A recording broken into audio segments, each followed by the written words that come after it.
మా ఛానల్కి స్వాగతం. కన్యరాశి వారికి భాగ్యస్థానంలో 12 సంవత్సరాల తర్వాత గురుమంగళ యోగం సంచారం చేయనప్పుడు ఎలాంటి ఫలితాలు ఉంటాయో ఈ వీడియోలో సవివరంగా సంపూర్ణంగా తెలుసుకుందాం. కన్యరాశిలో ఏ నక్షత్రాలు వస్తాయనగా ఉత్తరా నక్షత్రంలోని 2, 3, 4 పాదాలు, హస్తా నక్షత్రంలోని 4 పాదాలు, చిత్తా నక్షత్రంలోని 1, 2 పాదం కలిపితే కన్యరాశి అవడం జరుగుతుంది. చాలామందికి పుట్టినటువంటి కాల సమయంలో డేటా బర్త్లు లేనటువంటి కారణం వలన పేరు యొక్క మొదటి అక్షరాన్ని అనుసరిస్తూ రాశిని తెలుసుకునే ప్రయత్నం చేద్దాం. టో, పా, పీ, పు, ష, అణ, ఠ, పే, పో అక్షరాల వారందరూ కూడా కన్యరాశి జాతకులే. కన్యరాశి యొక్క అధిపతి బుధుడు.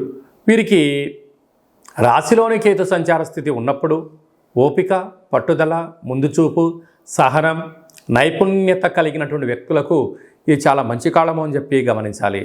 అలాగనే 30 సంవత్సరాల తర్వాత శని భగవానుడు కుంభరాశిలో వక్రగమన సంచార స్థితి ఉండడం వలన రుణ సమస్య, రోగ సమస్య పొంచి ఉండినను మనోధైర్యం ద్వారా, మన సంకల్పం ద్వారా మీరు ఆచరించిన మంచి మార్గం వలన ఇన్ని రోజులు మీరు ఓపికగా వలన మీకు, మీ కుటుంబానికి, మీ తల్లిదండ్రులకు శ్రీరామ రక్ష అనేటువంటి రోజులు వచ్చాయని చెప్పి గమనించాలి.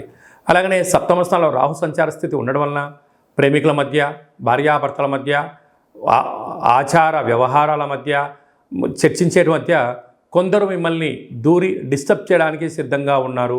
తస్మాత్ జాగ్రత్త. 12 సంవత్సరాల తర్వాత భాగ్యస్థానంలో కుజుడు మరియు గురు సంచార స్థితి ఉండడం వలన మంగళకరమైనటువంటి కాలము. భార్యాభర్తల మధ్య అన్యోన్యత, ఇద్దరి యొక్క ఆలోచన వల్ల మళ్ళీ నూతన పెట్టుబడులు, గృహాలు, వాహనాలు, భూములు, క్రయ విక్రయాలు కన్యరాశి వారి సొంతమవుతుంది. ఏడాది తర్వాత రవి భగవానుడు వ్యయంలో బుధుడితో కలిపి సంచారం చేయడం బుధాదిత్య రాజయోగం కారణం వలన ప్రభుత్వ అధికారులతో చాలా అప్రమత్తంగా ఉండాలి. అనడం వద్దు, అనిపించుకోవడం వద్దు అని చెప్పి గుర్తుపెట్టుకోగలగాలి. అక్కడే శుక్రుడు కూడా ఉన్నాడు కనుక వాహనాలు, డబ్బులు, ఓటీపీలు, బ్యాంకు యొక్క లావాదేవీల విషయంలో ఎన్నో జాగ్రత్తలు అవసరమని చెప్పి గుర్తుపెట్టుకోవాలి. స్వయం వృత్తులు, సేవారంగాలు, వ్యాపారాలు, బట్టల వ్యాపారాలు, చేతి వృత్తుల వారు, సాఫ్ట్వేర్, హార్డ్వేర్ ఉద్యోగస్తులు, గృహ, వాహన, భవన నిర్మాణ కార్యక్రమాలు చేసి చేతి వృత్తుల వారందరికీ మంచితనం వలన మంచి కాలం ఉందని చెప్పి గుర్తుపెట్టుకోగలగాలి.